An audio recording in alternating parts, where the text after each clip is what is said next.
Okay, welcome everyone to my continuation of what is algebra. Today's topic are the so-called normal and separable field extensions or just extensions. And kind of what I would like to explain is why this is kind of equivalent to my slogan, or roughly equivalent, of course, to my slogan, that linear factors matter. So splitting polynomials matter. And yeah, the whole idea is, of course, that you have some certain symmetries that you would like to study in Galois theory. And well, the study of field extensions has grown into an own well, field of mathematics, whatever. But some field extensions are better than others to do Galois theory. And kind of the normal and separable extensions pick out those that are better. And yeah, well, the whole story basically goes as follows. So in Galois theory, so left aside field extensions themselves, in Galois theory, you would like to study nice field extensions in the following sense. So Galois theory is a study of symmetries on roots. I will run the Mathematica program in a second to show you what I mean. Kind of a group acts on the roots of a polynomial. And that's what you would like to study in Galois theory under the umbrella of field extensions. Turns out that not all field extensions are good enough. Some of them are better behaved when you want to see those kind of group actions here, which we'll see in a second. So basically those two will swap in this case. So the red dots will be the roots, and they will be permuted by a group acting on the roots. And yeah, so the main idea of field extension is, of course, that you throw in roots of polynomials, but you have to do that in a good way in order to really reflect those group actions. But before we can get into that, let me just show you what Galois theory wants to study. So okay, here's Mathematica. So this illustrates a polynomial of degree n. So n is 2. I could do 3. I could do 4. And the red dots are the roots, and I'm able to vary a certain coefficient in my polynomial. So this is a degree 2 polynomial, and I'm allowed to vary the coefficient in front of the x variable, right? So it's x squared plus a certain coefficient in front of x plus 1. So if x is this coefficient in front of x is 0, that's when my black dot is right in the center here. The two roots of x squared plus 1 are, of course, I and minus I. That's how you should read it. And it turns out that up to certain choices for this coefficient in front of x, this is pretty nice. So if I move this coefficient, then the roots, as you can see, move continuously. But then there are some certain crucial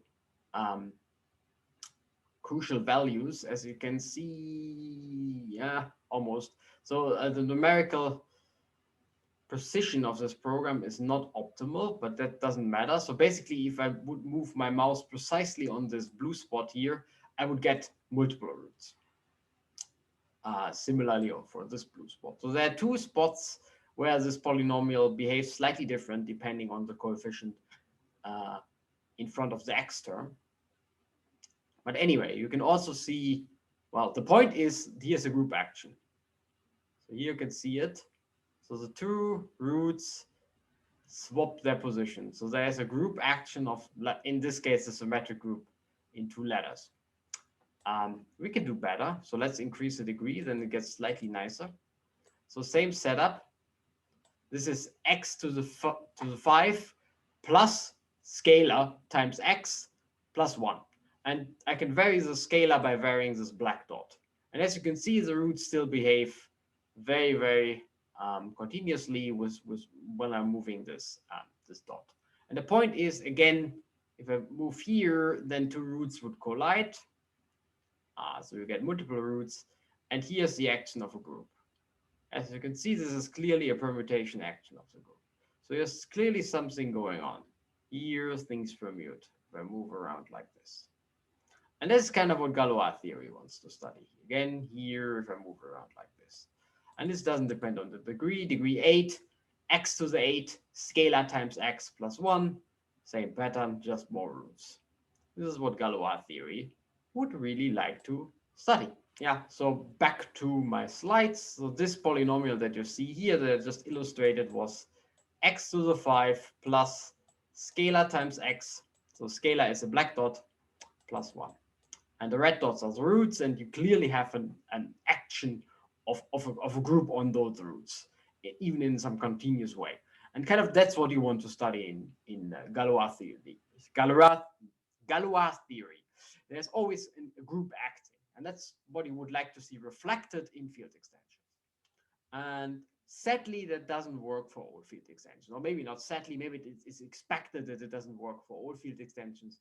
The zoo of field extension is just a little bit too big.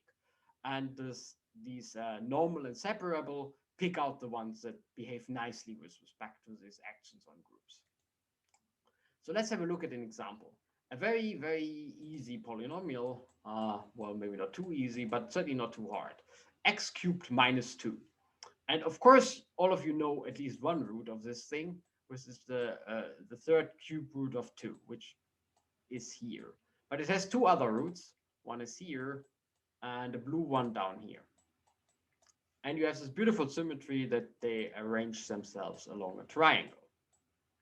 And of course, on the triangle, you have a group action, right?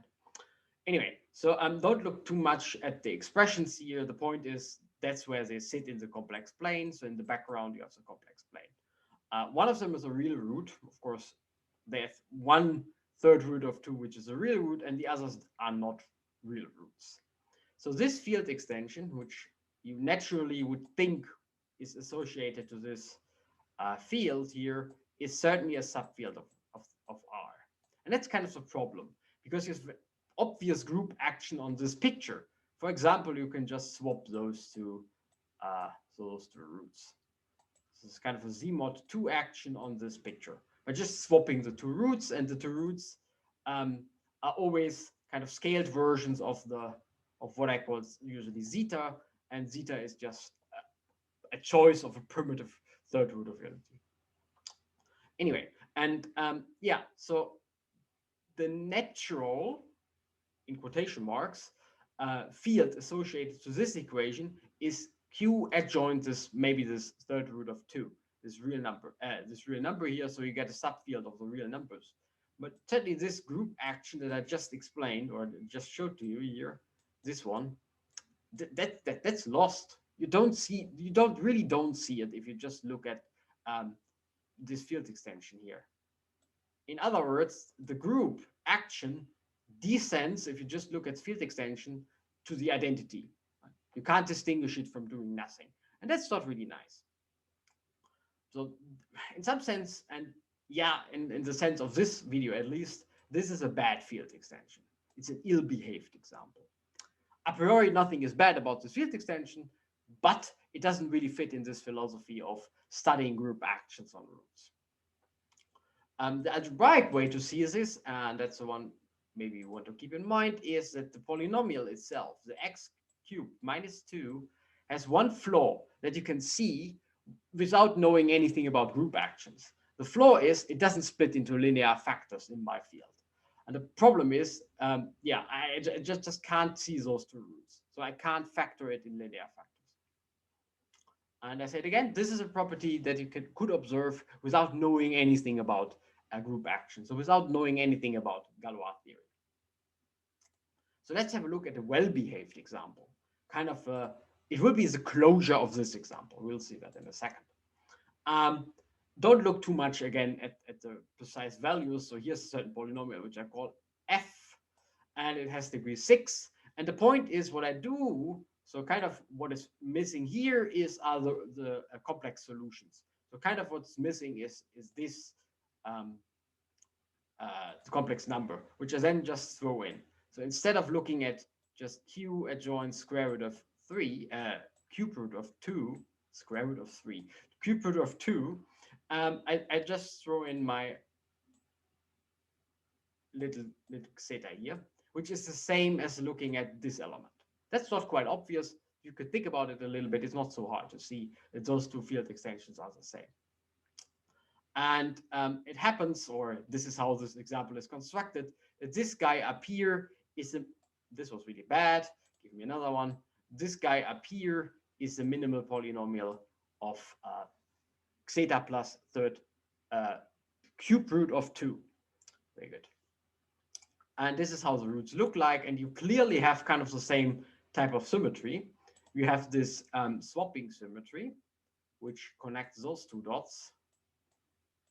Those two dots, it's really the mirror along the, it's really just a mirror along the x-axis, and it connects those two dots. And there's no information loss. You can still see it in your field extension because now all of these elements are actually inside of your field extension. So all of these roots are inside of your field extension. You have another symmetry. So actually the symmetric group S3 acts here. And this is this triangle symmetry. This is Z mod 3 acting here and acting here. So just by going around the triangle. Right? And as you can see, this gives a nice graph and everything is nicely connected and you can go from everywhere to everywhere. So this looks pretty nice. And yeah, so this whole action of S3 is present in my field extension. You can always see it. It's any element of S3 gives you a non-trivial operation on your field, right?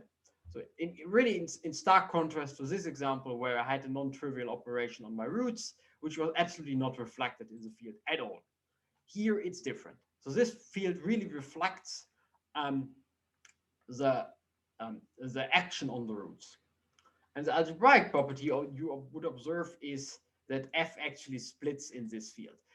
It's a minimal polynomial of this expression, and you can check that its roots are of this form, whatever. So this polynomial does split. So even if you don't know anything about this group action on the roots, this is still a better, in some sense, field extension than the other one, because the defining minimal relation, the defining minimal polynomial, splits in this field extension. And that's then exactly the definition of a field that is normal. Later, or in Galois theory, you will understand why this is called normal, because it corresponds to normal subgroups of this group acting on the roots. But anyway, for now, it's just a normal field extensions. And it's the following. So throughout this slide, I'm always only looking at finite things, so only always algebraic, whatever. I'm not going to say that anymore. So we have a field extensions L over K, and it's normal if every irreducible polynomial splits with a root in L splits. So this is exactly what I just said. So this is an irreducible polynomial over Q, and it splits in this field down here. So this is L on the other slide. So it splits in L, right? And that's the only really relevant polynomial here. So this is this definition that polynomials split. And then you call it normal, and Galois theory will tell you that these are the right field extensions in the sense of having nice actions on the roots. Or let's say they're almost the right ones. There's a second condition, which doesn't play a huge role in, let's say, if you work over Q. Over Q, actually, it doesn't play any role at all. But I will explain on the next slide why you should be worried in some sense about this condition. And it looks a little bit strange. And it is the so-called separable. So separable extensions are those extensions where any minimal polynomial corresponding to your L has a formal derivative not equal to 0. I will explain that on the next slide. The point is, in some sense, if you for the first time learn, this was really bad, give me another one. For the first time learn about field extensions and Galois theory, you can kind of ignore this condition. So it's, for example, always satisfied if you are looking at field extensions over the rational numbers. There are certain, so you need it. There are certain field extensions that are completely inseparable. So you really need it, but let's not worry about it if you work over Q. The other one is the crucial one, or in some sense the crucial one that I showed you, that really wants to reflect those symmetry actions of those symmetry groups. And the main theorem to keep in mind about the first one, the normal extensions, is that they always exist. So you can always make, if you have a field that is too small, it is too small to see those actions, you can always make it a little bit bigger. So this is a normal closure of this one. You can always make it a little bit bigger such that it is normal. So it's kind of a nice condition. It satisfies whatever you want. It exists, and if you throw in enough minimality, if you throw in the right minimality condition, it's actually unique. And unique, of course, means up to isomorphism. Okay, so that's normal. Normal is kind of, well, we can. It's not quite clear from this definition, but later you will see actually that this is equivalent to saying we can see. Well, it's equivalent if you forget separable. So let's forget separable. Then it's equivalent to you see all your symmetries of your roots reflected in the field extension. Okay, so this video is called normal and separable field extensions, so at least should tell you what separable really means. I stress again, if you work over something like the rational numbers, you don't really care. It's a non-condition, it's always satisfied. But still, well, you will find it in textbooks, and it's important if you work over, well, I'd say fields that are not as easy as rational numbers. And the idea is pretty simple, so it fits on one slide. And the reason why we want this is we don't want minimal polynomials to have multiple roots. That would be kind of bad because we want to permute the roots, but now two roots are the same. This already sounds really bad from this viewpoint of permuting roots. And the definition is then, well, surprisingly straightforward. It's as follows. You take the formal derivative. If you've never seen formal derivative, link is in the description. It's a following idea. It's a pretty simple idea. So if you, well, derivatives, that sounds like calculus when we're doing algebra. So what I'm saying here, this sounds like nonsense. Well, we already learned that a polynomial is not, in some sense, not really an object of study of analysis or calculus, but you can also interpret a polynomial completely formally as an element of a ring, of a polynomial ring. Right? So you can just say the polynomial is f is an element of a polynomial ring, of something like this, without referring ever to any kind of polynomial you see in analysis. And if you think about it a little bit, there is an operation that's taking the derivative in analysis, which looks like really this is at the heart of analysis, and derivatives are surely at the heart of analysis, derivatives and integrals. But if you just throw away all the analytic things and just look at the rules, you take a polynomial and you calculate its derivative, and you take that as a definition of your derivative, then you have just defined what is called a formal derivative. And it's really what you think you would do if you would like to take the formal derivative of x squared plus 2, for example. So this should be here. So this is a typo. This is a1, not a0, because if you take the derivative of x squared plus 2, this term dies, and you just get, you take this one, pull it down, so you get 2x. Right? Another one, x cubed plus 2x, for example, squared. You take the derivative, and no matter what you do, it's just an algebraic operation, right? I could tell you to take this derivative if I would give a lecture on calculus, let's say. I could tell you how this works without ever explaining kind of an epsilon delta definition or whatever, right? And that's what I do. I just take exactly the same definition, and it satisfies exactly the same properties, like product rule and linearity. And the condition of this funny condition, that the minimal polynomial has formal derivative 0, is equivalent to the minimal polynomial has no multiple roots. And it's just a very easy thing to check. You just take the derivative of a polynomial. Anyway, so let me wrap up. So normal extensions, and in the end separable extensions as well, come from the observation that field extensions are a little bit form a zoo that is a little bit too big to study, or a little bit too wild to study Galois theory. Galois theory is all about this action of groups on the set of roots, and normal and separable are kind of built such that you have a nice action on those roots. Normal just means everything factors into linear factors, not everything. The relevant polynomials factor into linear factors, and separable is this condition. In the end, it's a condition of having not multiple roots, because multiple roots are kind of bad from the viewpoint of an action of a group. Yeah, well, anyway, I hope you enjoyed the video, and I also hope to see you next time.